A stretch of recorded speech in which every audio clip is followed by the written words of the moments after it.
can you tell me something about your involvement in the Hermitage project? So in the Hermitage project, so we have been associated from the beginning. So we have been among the initiators of the project, and we are, in particular, our company is involved in two work packages in particular.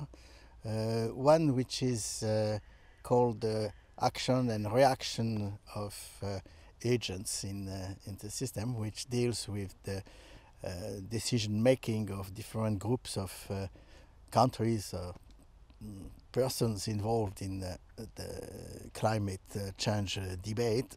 And the other work package is about the reduction, the downscaling of the models, so passing from a very large scale model to a very local model, so in order to be able to grasp the very local effects of climate change and how to adapt or to mitigate. So you talked about decision making and the countries involved. What are some of the major problems around the big decisions that need to be made? Actually, we have just to follow the actuality. You have this COP, which is Conference of the Parties, and recently there were COP 15, COP 16, COP 17, where the big nations meet under the aegis of United Nations and discuss the future of climate and what to do in order to prevent some possible catastrophic event. And then you see what is happening. You see that actually it is very difficult to reach an agreement, even to have the countries deciding to put a limit on their emissions. And here you see that there are fundamental problems.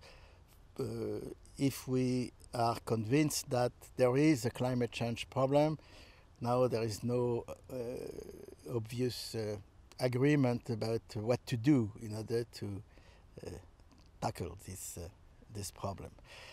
So this is part of the Hermitage project, is to use these different models that are now coupled in the model to analyze some I would say situation that appears in international negotiations about climate. And in particular, we are interested in identifying the possible fair treatment of different groups of countries, in particular developing countries or new industrialized countries, in a possible international agreement on climate change. So it's important to make some big decisions and to make the big decisions stick. What exactly is the tension between the developed and the developing world? Yeah, the problem is easy to understand. The developed countries now have energy systems that are quite efficient, and they could even improve them and reduce their emissions. But at the same time, the developing countries and the new industrialized countries are increasing tremendously their use of fossil fuels, and it is quite obvious that if only the developed countries like United States of America, Canada on the side, Europe and Japan on the side, implement some policy to abate emissions, it will do nothing if the developing countries or new international countries continue to increase their use of coal and these fossil fuels. So it means that it is clear that they have to be involved. Now the problem is that if we just say be involved, then there will be a huge cost for them and maybe some impossibility to develop correctly. So the question now is actually to link in a sense the problem of climate change and the problem of development. And so some economists have even said that climate change policy is actually a problem of deciding of an aid to economic development.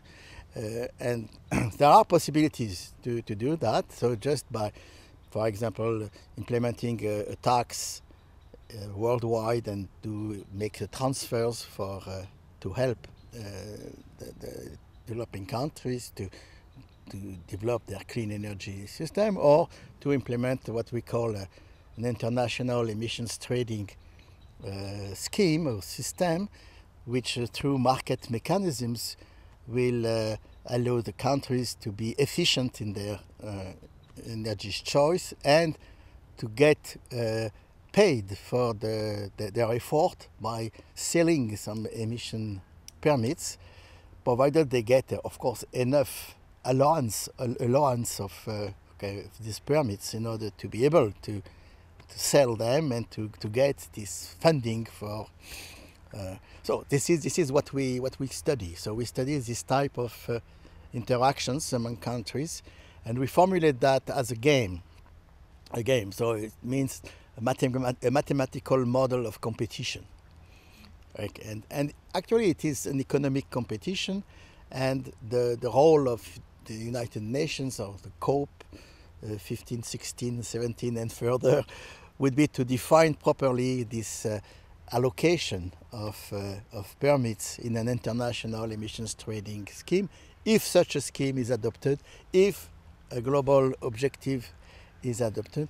So if the countries are persuaded that they have to do something.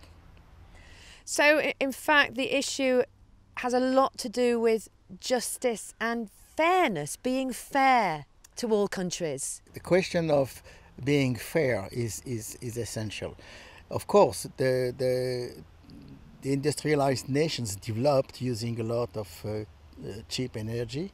So the developing countries now should also be able to develop and to get their energy technologies at a reasonable cost. So this is one aspect of fairness. Another one is actually the cost of reducing emissions should be paid mostly by the industrialized nations, which is and not by the developing countries. So this is for sure. So this aspect of fairness should be taken into consideration when we analyze these international policies.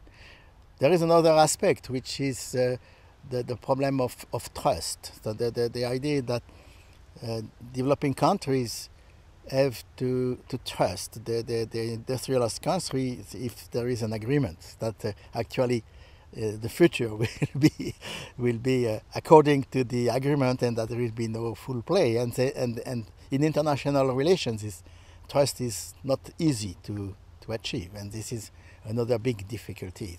And all these questions could be addressed in a theoretical framework using these tools of game theory. And this is why game theory actually plays a role now in the analysis of the climate change negotiations.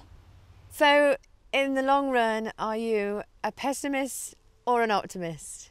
No, I am reasonably optimist. I believe that there will be some agreement reached in the future. I believe there is many reasons to make the energy system change toward something more clean and less, I would say, aggressive to the environment. And there are many positive aspects to that, and we will probably go in this direction. But there are difficulties and different lobbies and different vested interests that are on the road. And the models that we develop in this Hermitage project permit us to give some indications on what could happen, what could be realized.